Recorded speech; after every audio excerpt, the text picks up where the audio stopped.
This video falls under fair use. Fair use allows commentary, criticism, and reactions.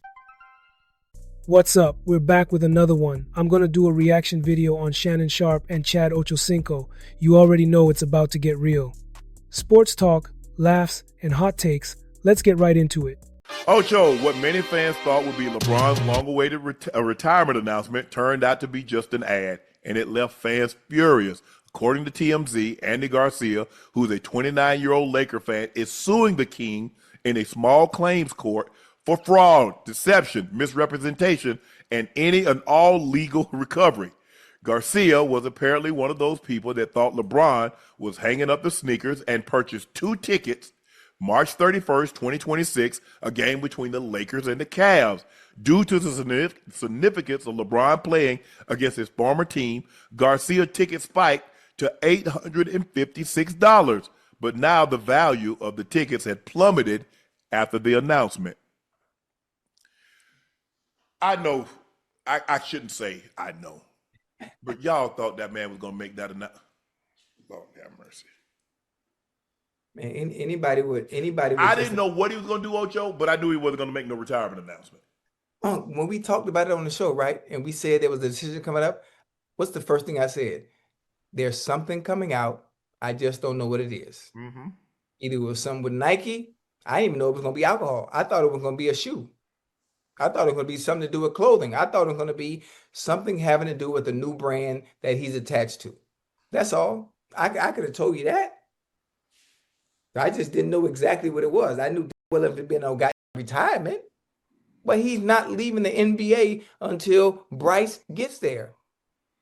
You think so? Hell yeah. I don't know, Ocho. Let me jump in real fast. You really thought LeBron was gonna hang it up like that? That man ain't retiring till he runs the court with his sons. Stop playing. I don't think he's retiring after this year. I don't. I mean, it's hard to walk away when you're playing at such a high level. He strikes me as a guy that's going to play till the wheels fall off, and the wheels hasn't fallen off yet. Not even close. Right. Not even close. Year 21, year 22, you're averaging 24. What is that? 24, 8. 20. Yeah. 24, 7.8, 8.2. So he's almost 25 points a game. Shooting 51% from the floor. Shot 38% from the three. He ain't going nowhere, man. Higher for what? Still putting up numbers like that. I don't care if you're 42, 55, 57, 60.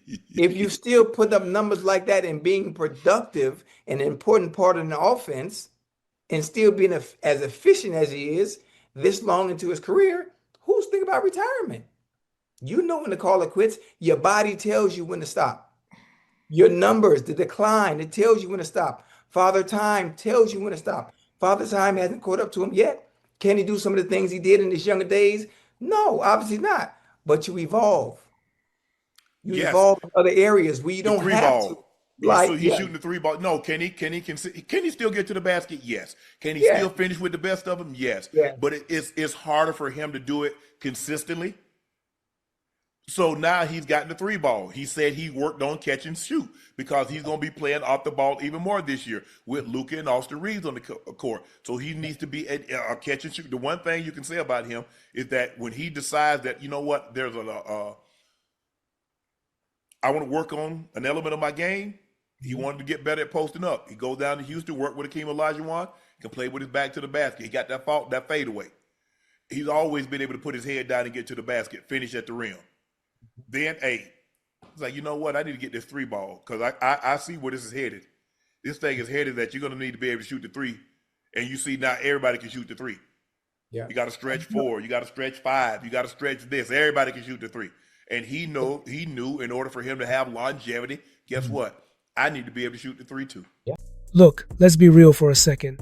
As much as we clown and laugh, LeBron will retire one day. It ain't going to be today. It ain't going to be tomorrow. But that day's coming. And when it does, man, it's going to hit different. That's the end of an era. We watched that man dominate for 2 decades, evolve his game, carry franchises, inspire a generation. When he walks away for real, the whole league going to feel it. We all respect what LeBron did for the NBA league. It's so funny too, Uncle. When you think about it, you look at players in the NBA, and now that I've become a little bit more knowledgeable of it. You have players like LeBron, and it's a testament to his greatness, is as he got older, he's evolved and gotten better at other areas of his game. Yeah. So he can play as long as he's played.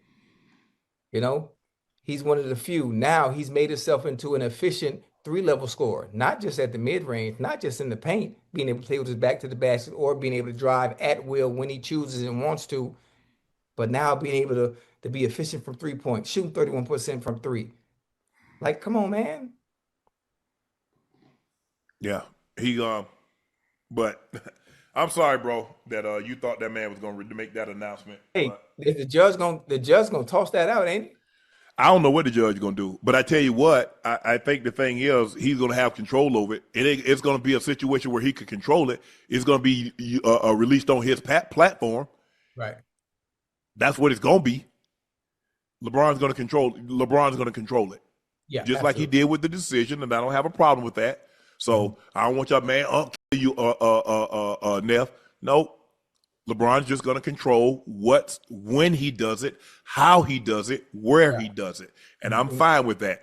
I think he's earned the right to like make the announcement when he wants to, how he wants to, where he wants to, and what he wants to say. And everybody's, some will be happy, some will be disappointed. I myself personally would be disappointed because I think he's playing at a high level. I like guys, go out when you want to. That's his legacy. Man, he destroyed his legacy. It's his. He built it. And the funny thing about it, not only go out when you want to, but go out the right way. Mm-hmm. Go out the right way. Because if you play, how many games, NBA season? 82. Games?